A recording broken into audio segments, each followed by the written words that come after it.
Jumpa lagi bersama dengan saya dalam program kita Belanja Masalah, bukan cari-cari masalah. Tentunya kita ingin mendapatkan solusi bagi masyarakat yang ada di Papua Barat Daya. Dan saat ini saya sudah ada di Sekretariat Hanura Kabupaten Raja Ampat bersama narasumber kita, seorang anak muda asli Raja Ampat yang energik. Kita akan bicara, cerita banyak dengan beliau, dan biar lebih jelasnya saya langsung persilakan kepada Bung Jeko. Apa kabar? Salam sehat. Selamat sore.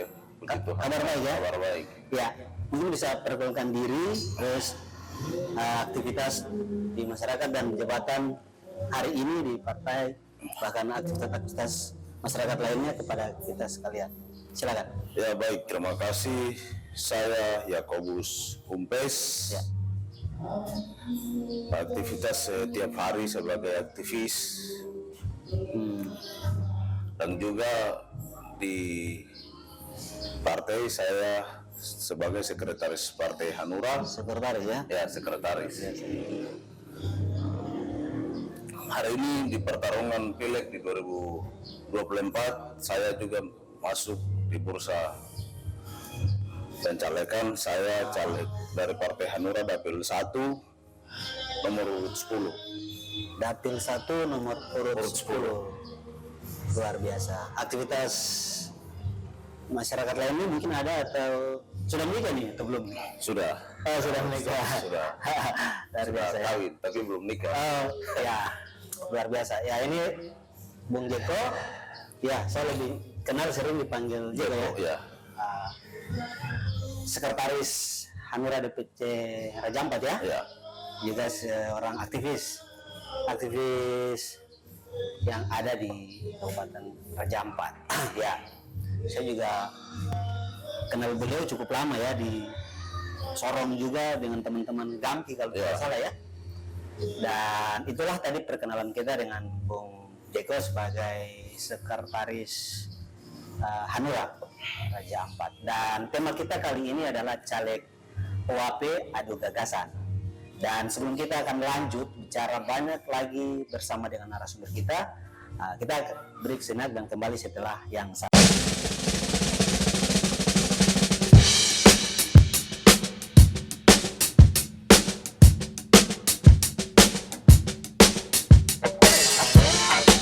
Saya Philip Lir dalam program kita Belanja Masalah, bukan cari-cari masalah. Tentunya kita ingin mendapatkan solusi bagi masyarakat yang ada di Papua Barat Daya, khususnya yang ada di Kabupaten Raja Ampat. Dan masih dengan sumber kita Bung Yakobus, atau sering kita panggil Jeko. Kita tadi sudah dengar perkenalan dari beliau, dan sekarang saya ingin bertanya, Bung, kalau kita ikuti tadi penyampaian dari perkenalan, sampaikan bahwa aktivis juga, tapi sekarang pengurus sebagai sekretaris, karena ini sudah melewati masa DCS, DCT, dan sekarang sudah masa kampanye. Bolehkah kita tahu apa yang membuat sampai seorang aktivis yang dulunya bekerja bersama dengan masyarakat dalam pencalonan DPRK ini belum mau bergabung, ikut dalam pesta demokrasi ini, sehingga kita tahu. Silakan. Ya baik, terima kasih. Di awal-awal sebelumnya itu kan teman-teman sebagian sudah mempersiapkan diri untuk bertarung. Saya di jauh-jauh hari semestinya belum dikatakan belum siap. Belum siap. Ada gambaran. Angan-angan kesana sih ada, hanya yang hari ini kita anak-anak Papua, anak-anak Raja Ampat secara khusus itu kan semua pada prinsipnya jadi mimpinya ke sana itu besar. Hanya saya secara pribadi, kita Raja Ampat ini kan luas, jadi untuk menuju ke satu kampung ke kampung yang lain itu kan butuh energi. Sebab itu yang menjadi alasan utama untuk bagi saya secara pribadi untuk katakan belum siap. Namun karena panggilan jiwa dan usulan banyak permintaan, oleh sebab itu saya sebagai anak Raja Ampat, sebagai anak Papua, saya harus siap. Walaupun di sisi lain kita butuh energi lain, tapi karena geografis Raja Ampat ini cukup luas ya. Tapi untuk tidak mengurangi semangat, saya secara pribadi harus siap. Alasannya kenapa harus siap? Ya, Raja Ampat ini kan membutuhkan anak muda yang energik, betul. yang punya kompetensi, Ya, punya betul. kemampuan, tidak asal-asalan serta merta ikut meramaikan. Nah, itu yang menjadi alasan saya untuk bagaimana harus ikut bertarung. Iya, tapi tentunya juga tadi saya sempat tangkap karena permintaan juga, ini permintaan dari mana ini? Jadi Ya, di waktu lalu saya tadi bicara di awal bahwa tidak siap, namun permintaan usulan pertama saya di awal untuk ikut bertarung itu kan usulan langsung dari pengurus ranting, bahkan pengurus oh, anak cabang di distrik. di Partai Hanura ini sendiri ya? Jadi ada 4 distrik pengurus anak cabang Benar. yang langsung meminta saya Kesudahan harus bertarung. Bung sebagai sekretaris ya? Sebagai sekretaris Kader partai yang dianggap sudah siap. ikut bertarung di Pileg 2024. Ya, Nah, itu yang alasan mendasar yang Benar mengacu sekali. untuk saya kalau sudah diminta seperti itu harus siap. wajib ya. Harus. Sebagai kader ya? Ya, harus Wah, siap. luar biasa. Di keluarga sendiri atau Di masyarakat? keluarga sendiri. Jadi secara spesifik saya juga harus sampaikan di sini bahwa di Ayau itu saya diminta, bahkan di Suprim itu saya diminta. Wow. Oleh sebab itu, ya secara pribadi sebagai anak Papua, anak Raja Ampat, saya harus siap. Harus siap. Ya, baik Bung Jeko. Kalau kita lihat perjalanan dari Bung Jeko kan seorang aktivis dan hari ini pengurus aktif sebagai sekretaris ya. Sekretaris. Dan permintaan dari beberapa sayap dari partai, baik itu di ranting PAC yang melihat bahwa sebagai kader Bung Jeko ini sudah dilihat karismanya ya mungkin seperti itu dan keluarga sendiri, sehingga itu yang mungkin tadi didorong dan itu juga ya kami sampaikan kepada bapak, mama, adik, kakak, famili yang ada di Raja Ampat yang masih bingung ya, pemilih-pemula terutama. Ya ini saudara kita, anak Raja Ampat, anak muda yang energik, punya pengalaman banyak. Hari ini masih umur berapa kalau boleh kita tahu? Kalau saya hari ini umur mencapai 32 tahun. Ya.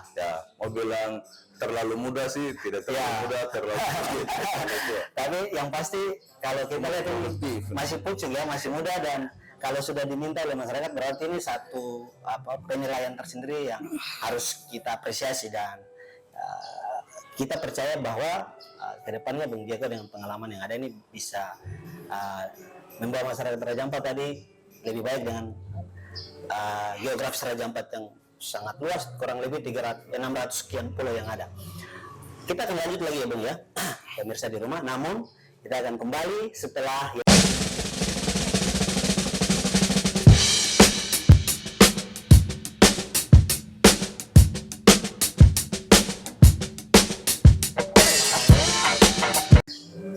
kembali lagi bersama dengan saya Philip Mir dalam program kita Belanja Masalah Bukan Cari Masalah. Tentunya kita sekali lagi ingin mendapatkan solusi bagi masyarakat yang ada di Papua Barat Daya secara umum dan khususnya masyarakat Kabupaten Raja Ampat.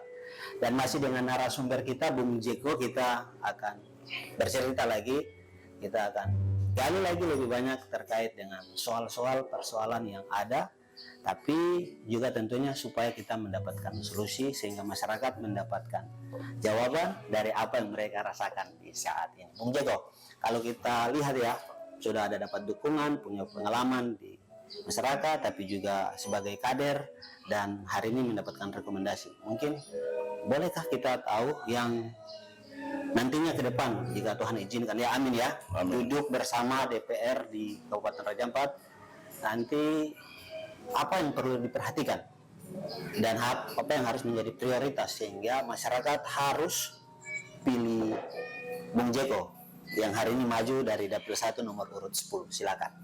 Ya baik, kalau bagi saya itu secara spesifik saran saya hari ini kan di pertarungan kali ini banyak sekali anak-anak muda yang hari ini ikut bertarung.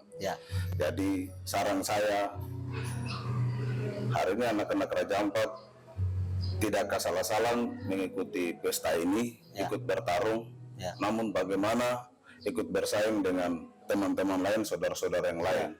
mengingat pertarungan hari ini partai politik di Raja Ampat itu dinominasi oleh sebagian besar anak-anak muda Raja Ampat, namun tidak kalah sayang juga dengan saudara-saudara kita yang Nusantara. Oh ya. Sebagai anak Papua, anak Raja Ampat tidak menutup ruang itu. Bagaimana anak-anak Raja Ampat juga ikut bersaing, tidak kalah bersaing dengan saudara-saudara di Nusantara. Selain anak-anak kita bersaing dengan saudara-saudara Nusantara, ada senior-senior juga anak Papua yang sudah lebih senior, anak-anak Raja Ampat yang sudah senior, bahkan orang-orang tua. Di kesempatan ini, saya kira anak-anak Raja Ampat, anak-anak muda tidak bisa kalah bersaing dengan mereka. Harus.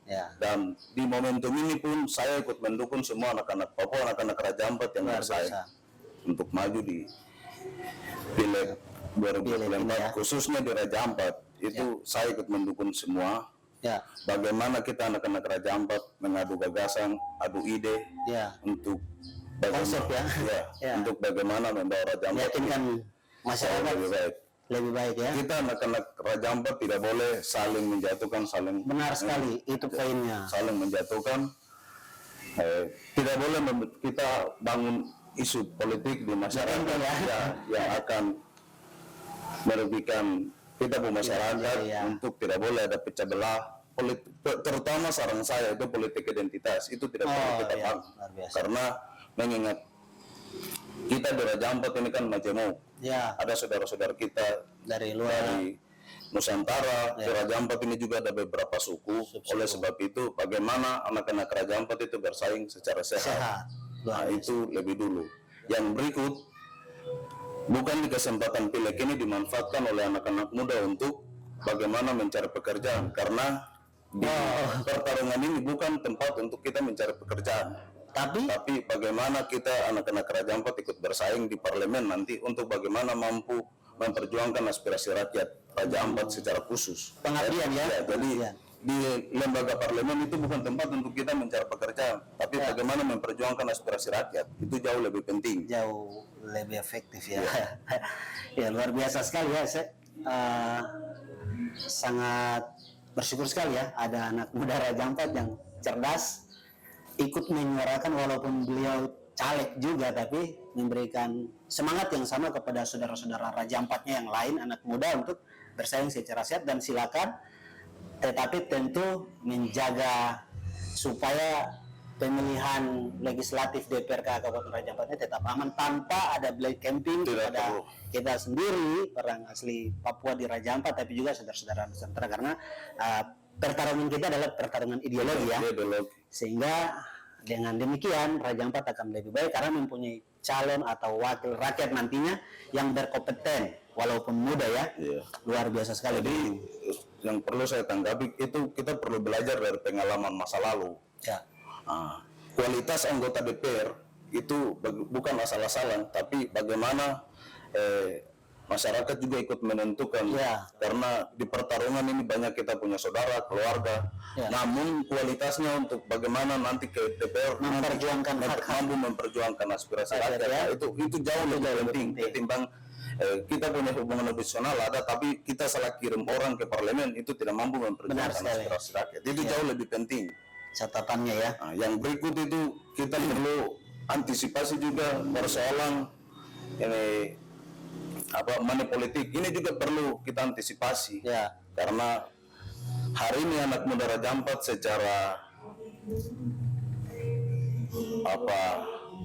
SDM-nya itu banyak anak-anak Raja Ampat secara SDM itu sudah di atas rata-rata dan sudah siap dikatakan. Namun yang lagi-lagi yang tadi saya sampaikan di awal, faktor finansial juga dapat mempengaruhi anak-anak Raja Ampat kalau bersaing.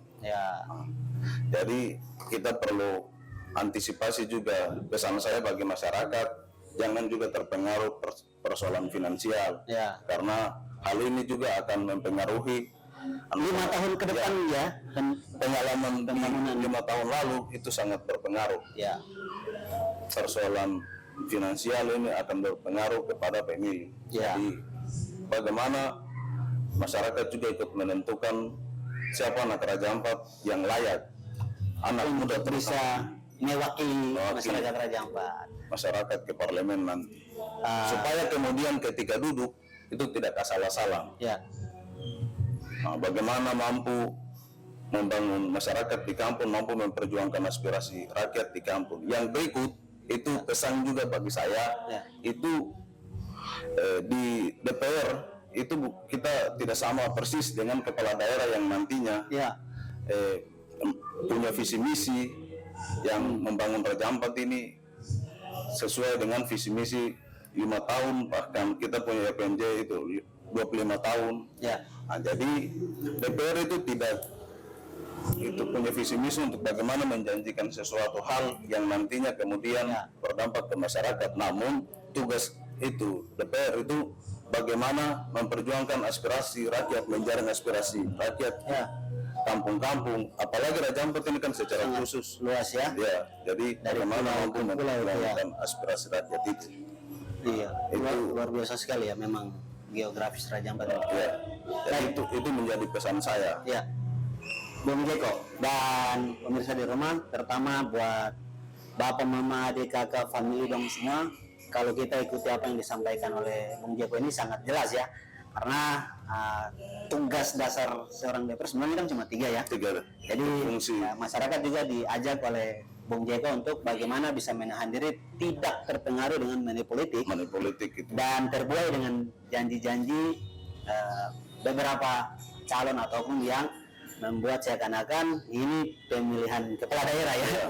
Tapi bagaimana kita mengamalkan fungsi tugas, mungkin Bung Jeko bisa berbagi juga kepada kita apa tugas dasar DPR mungkin supaya menjamin kepada kita bahwa ini sebenarnya ini kampanyenya untuk pileg. Ini sebenarnya yang dibicarakan ini kampanyenya kepala daerah. Jadi supaya masyarakat bisa paham, harusnya ini kita tidak salah pilih karena penjelasannya seperti ini. Silakan. Baik, kalau bicara tentang tugas dan fungsi DPR itu kan hanya 3. Yaitu fungsi legislasi, fungsi anggaran, terus fungsi pengawasan. Nah, itu kan hanya itu aja sih. Jadi DPR itu tidak bikin program, mungkin bikin jalan. Itu DPR tidak punya urusan bikin ini jalan, itu tidak ada. Atau menjanjikan sebuah motor tempel itu tidak ada. Itu fungsi DPR itu hanya 3 tadi. Jadi saran saya anak-anak Raja Ampat, jangan yang di awal tadi anak Raja Ampat jangan berpikir bahwa di DPR itu menjadi ladang untuk mencari pekerjaan. Jadi bagaimana mampu memperjuangkan aspirasi rakyat dengan dasar-dasar tadi. 3 fungsi itu tugas DPR itu jauh lebih penting. Supaya ketika nanti sudah jadi itu tidak kaget dengan situasi di DPR ketika duduk. Karena sebelum terpilih sudah paham bagaimana tugas fungsi nantinya sebagai. Jadi sampai saat ini pun saya belum bisa bicara secara spesifik fungsi dan tugas DPR itu secara spesifik. Secara detail ya. Namun ini pesan saya untuk anak-anak Raja Ampat supaya bagaimana mengetahui tugas dan fungsi DPR nantinya. Jangan sampai ketika terpilih atau duduk lah keliru ya. Nanti kalau saya jelaskan di sini tempat ini terlalu jauh, nanti bagaimana tanggapan publik nanti. Pada prinsipnya bahwa tugas DPR cuma 3 dan masyarakat perlu tahu calon-calon kita ini saat ini kan masa kampanye, jangan sampai terbuai tadi terpengaruh akhirnya salah menentukan pilihan ke calon yang tidak betul, tidak paham dan tidak mengerti tugas-tugas. Terima kasih Bung. Kita akan lanjut, namun setelah yang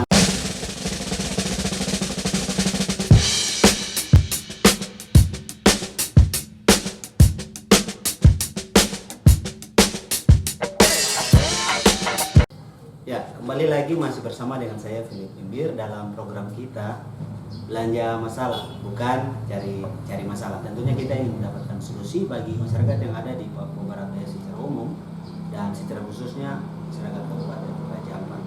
Dan masih dengan tema kita caleg UAP adu gagasan, dan narasumber kita akan bicara lagi dengan beliau terkait dengan kesiapan untuk maju bersama dengan para calon-calon anak negeri Kabupaten Raja Ampat dan semua anak bangsa pada tanggal 14 Februari 2024 nanti. Namun sebelumnya mungkin kita kasih kesempatan lagi buat Bung Jeko, ada beberapa poin yang tadi sempat kita potong, mungkin bisa disampaikan kepada kita terkait dengan pemilihan nanti pada tanggal 14, masyarakat secara umum dan juga kita semua pemirsa yang sedang menyaksikan. Silakan. Ya, baik. Jadi di sini pun saya menyampaikan kepada publik, yaitu terutama masyarakat di Raja Ampat ini kan kita semua ada di kampung. Oh iya benar.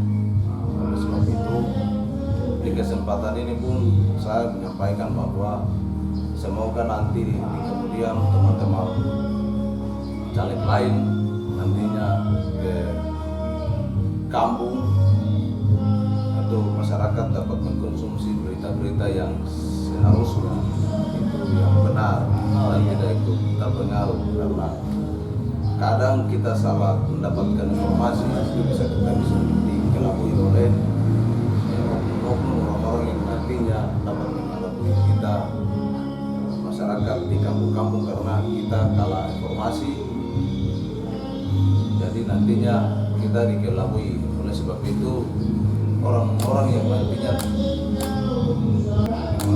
ikut merugikan kita, itu kita tidak perlu terpengaruh. Yang berikut, di hari ini banyak anak-anak muda Raja Ampat yang ikut bertarung. Oleh sebab itu pesan saya kepada masyarakat, banyak anak muda, namun bagaimana masyarakat melihat, menilai, karena kita anak-anak Raja Ampat bukan anak yang lahir besar di tempat lain. Kita anak-anak negeri yang lahir besar di Raja Ampat. Oleh sebab itu karakter kita, bagaimana anak itu seperti apa, itu kan secara khusus sudah masyarakat sudah lebih tahu, lebih kenal mereka. Kenapa hal itu saya sampaikan supaya kita tidak terpengaruh. Di hari ini saya secara pribadi menyampaikan itu kenapa? Banyak anak-anak muda yang nantinya kemudian ke masyarakat, ke kampung, itu terkadang juga menyampaikan isu-isu yang nantinya merugikan masyarakat kita karena kalah dengan informasi. Nah itu pesan yang mungkin harus diperhatikan ya masyarakat. Disampaikan di sini supaya perlu diperhatikan. Yang berikut, pesan berikut, saya hari ini secara pribadi sangat siap untuk bertarung di Raja Ampat Dapil 1. Saya anak muda yang hari ini bertarung di Partai Hanura nomor urut 10. Secara pribadi saya sudah sangat siap. Saya tidak kalah bersaing juga dengan teman-teman lain, saudara-saudara saya baik Nusantara, anak-anak Papua, anak-anak Raja Ampat, anak-anak muda nantinya. Saya tidak kalah bersaing juga dengan mereka. Mari sama-sama kita bertarung secara sehat. Kita bertarung ide, bertarung gagasan. Ini bukan waktunya untuk kita saling menjatuhkan kekurangan setiap orang, tapi bagaimana kita bertarung ide, bertarung gagasan untuk Raja Ampat ini jauh lebih baik. Mungkin pesan dari saya. Yang berikut itu, kenapa saya memilih Partai Hanura?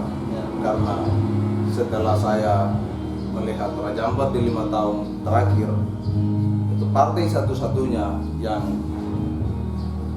ikut bersuara di parlemen, bahkan di non parlemen, itu salah satunya itu pimpinan parpol yang di periode lalu, yang hari ini juga menjabat sebagai wakil ketua DPR. Itu salah satu anak muda yang patut dicontohi, bahwa beliau adalah orang yang sangat konsisten di hari ini. Salah satu anak Raja Ampat yang sangat konsisten untuk bagaimana memperjuangkan aspirasi rakyat. Nah, itu yang memotivasi saya untuk saya ikut bergabung di Partai Hanura. Teman-teman di partai lain hari ini saya tidak bisa sampaikan kepada mereka partai A, B, C itu tidak bagus. Semuanya bagus, semuanya baik. Termasuk calon-calon juga bagus. Calon-calonnya juga baik.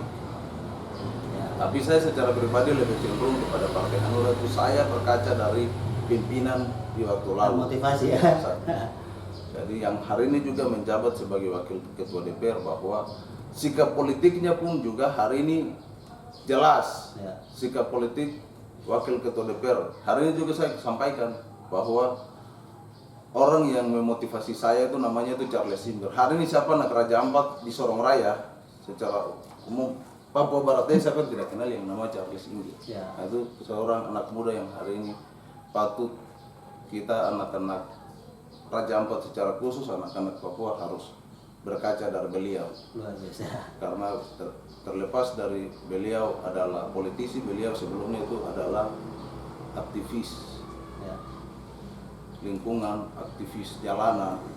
Itu yang menjadi Motivasi ya. motivasi untuk Untuk saya menjadi- secara pribadi. Lebih yakin lagi karena Jadi- tepat ya sama-sama dengan Sebagian teman-teman di partai lain pun ikut mengajak saya, namun saya secara pribadi lebih cenderungnya ke Partai Hanura. ya. Nah, karena di 5 tahun terakhir itu partai menyuarakan aspirasi rakyat secara konsisten dengan Partai Hanura. Baik. Luar biasa. Yang berikut kenapa saya memilih Partai Hanura dan nomor urut 10. Saya sebelum penetapan saya sudah jauh-jauh hari. Ada filosofi juga Iya. nomor 10 ya. Saya Oke. sudah jauh-jauh hari kenapa harus memilih nomor 10. Nomor 10 itu nomor terakhir loh, Ya, Bung. struktur di partai saya harus sebagai sekretaris partai, namun saya lebih memilih nomor terakhir karena Partai Hanura di hari ini itu partai nomor urut 10. Oh, ya. Jadi di tahapan di awal itu kita buka pendaftaran, saya daftar di Hanura itu sudah dari tanggal 10 jam 10 menit ke 10. Nah, maka saya memilih Partai Hanura itu. Jadi prosesnya saya sudah lakukan di awal. Kita daftar ke KPU-nya juga kan tanggal 10. Jadi Wah. saya Ada chemistry-nya ya di nomor jadi, 10 ini. bahkan sampai berapa kali saya ikut ke konsolidasi ke kampung-kampung itu ketika DCS-nya muncul itu ada orang tua yang menyampaikan kepada saya, anak kok tidak salah pilih nomor urut Luar biasa. karena ini secara langsung partai nomor 10 ya tanpa mendahului kehendak Tuhan, Amin. anak tidak salah pilih nomor. Luar biasa.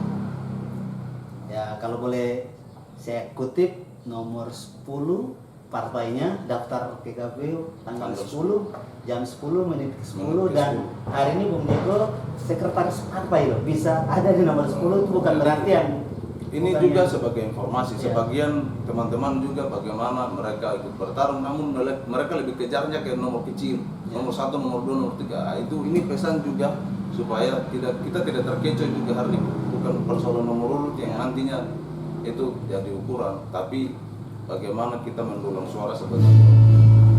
Jadi pesan ini juga perlu kita turun ke masyarakat, kita Baik. memberikan informasi buat mereka supaya kita tidak tergoda. jadi nomor urut itu bukan jaminan juga Iya, ya, bukan jaminan. bagaimana menawarkan program visi misi yang tentunya valid, tidak hoax, tidak black campaign, Iya. tapi berikan masyarakat pencerahan dan masukan sehingga bisa memilih kita. Dan kalau kita sudah dengar bersama apa yang disampaikan, maka sekali lagi buat bapak, mama, adik, kakak, semua yang ada di kampung di wilayah Dapil 1 ya, jangan lupa tanggal 14 Februari buka kertas suara, coblos nomor urut 10, di situ ada kakak Yakobus Kupes, calon dari Partai Hanura. Mungkin seperti itu ya. Terima kasih Bung buat kesempatannya bisa berbagi dengan kami dalam program Belanja Masalah. Kita berdoa bersama tanggal 14 nanti atas izin Tuhan mendapatkan restu dari masyarakat dan duduk di parlemen bisa memperhatikan Raja Ampat jauh lebih baik lagi ya. Amin. Terima kasih. Dan akhirnya saya bersama dengan Ruth dalam program Belanja Masalah kita akhiri sampai di sini dan kita akan jumpa lagi dalam episode berikutnya tentunya untuk mencari solusi bagi masyarakat yang